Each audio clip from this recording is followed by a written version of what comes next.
اللہ اللہ اللہ اللہ۔ حضور آگے بڑھے تو کچھ لوگوں کو دیکھا کہ ان کی زبانیں لوہے کی کینچیوں سے کاٹی جا رہی ہیں اور ان کے جبڑے بھی کاٹے جا رہے ہیں، پھر صحیح ہو جاتے ہیں، پھر کاٹے جاتے ہیں۔ جبریل امین سے حضور نے پوچھا یہ کون لوگ ہیں؟ تو عرض گزار ہوئے ہؤلاء خطباء الفتنہ، یہ آپ کی امت کے فتنہ پرور خطیب ہیں جن کی زبان سے نکلتے ہوئے انگارے قوم میں آگ لگا دیتے تھے اور لوگوں میں تفریق، تشدد اور افتراق کے بیج بوتے تھے۔ یہ منبر اور محراب کی ذمہ داری انتہائی حساس ذمہ داری ہے۔ یہ خلق خدا کی اصلاح اور امت محمدیہ کو جوڑنے کا ذریعہ ہے۔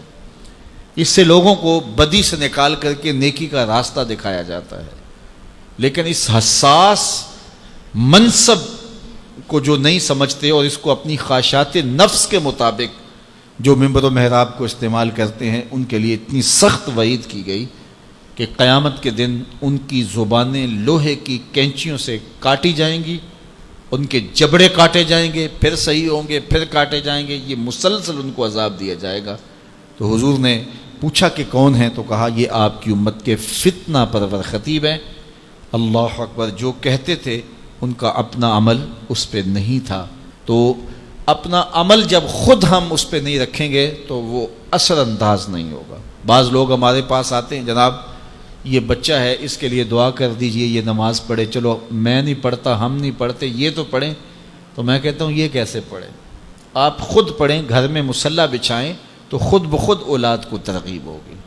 ہاں، زندوں سے مردہ، مردوں سے زندہ، ایسی مثالیں بھی ہیں۔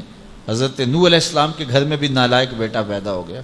تو ایسا ہو جاتا ہے، بعض اوقات اچھے لوگوں کی اولادیں بھی بگڑ جاتی ہیں اور بعض اوقات برے لوگوں کی اولادیں بھی اچھی ہو جاتی ہیں، لیکن ضابطہ یہ نہیں ہے، یہ کبھی کبھی ہوتا ہے۔ ضابطہ یہ ہے کہ اچھے لوگوں کی اولادیں اچھی ہوتی ہیں، برے لوگوں کی اولادیں بری ہوتی ہیں۔ جو ماں باپ کا عمل ہو اس کا عکس اولاد پہ پڑتا ہے، اچھا ہے یا برا ہے۔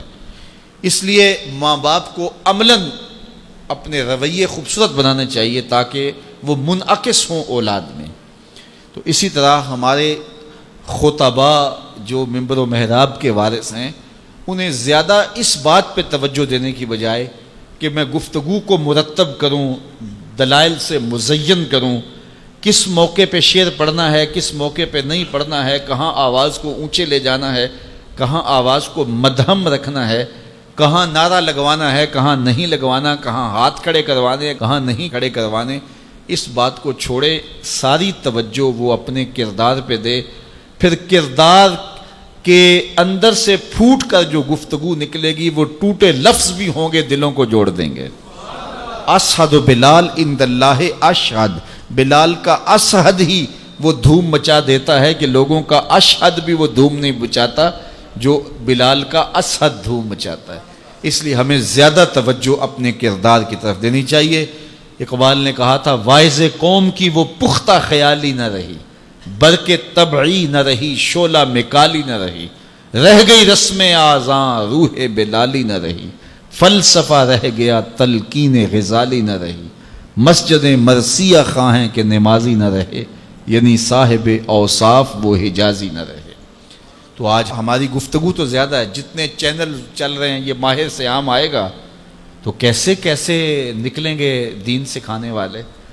اب تو سارا سال جو لوگوں کو ڈانس سکھاتے ہیں، رمضان میں وہ دین سکھانے آ جاتے ہیں، اور کیسے کیسے روپ اور کیسے کیسے چہرے جو ہیں وہ میڈیا کے اوپر بیٹھے ہیں، وہ سارے دین سکھا رہے ہوتے ہیں، لیکن کوئی ایک بھی نہیں سیکھ پاتا، اس لیے کہ دین لفظوں سے نہیں سکھایا جاتا، دین عمل سے سکھایا جاتا ہے۔ میرے اور آپ کے آقا و مولا کی ظاہری زندگی اس دنیا کے اوپر جو حضور گزار کے گئے ہیں کتنی ہے؟ 63 سال۔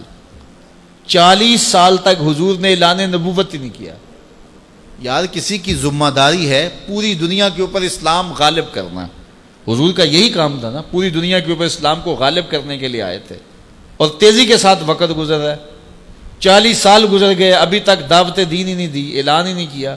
کہا محبوب 40 سال تک تیرے کردار کا سحر ان کے سینوں میں، ان کی روحوں میں اتر جائے، پھر آپ بولیں گے تو پھر کردار کی چمک اور روشنی اتنی ہوگی تیری بات کا انکار نہیں کر سکیں گے۔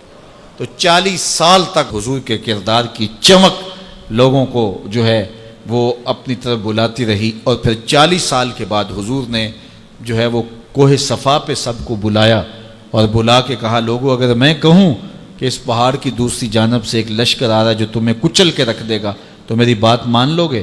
انہوں نے کہا نظر نہ بھی آیا تو کہیں گے ہم اندھے ہیں تم سچے ہو. تو کہا میری سچائی پہ اتنا یقین ہے تو پھر مان لو اللہ ایک ہے. تو یہ کردار تھا جس نے لوگوں کو ماننے پہ مجبور کر دیا.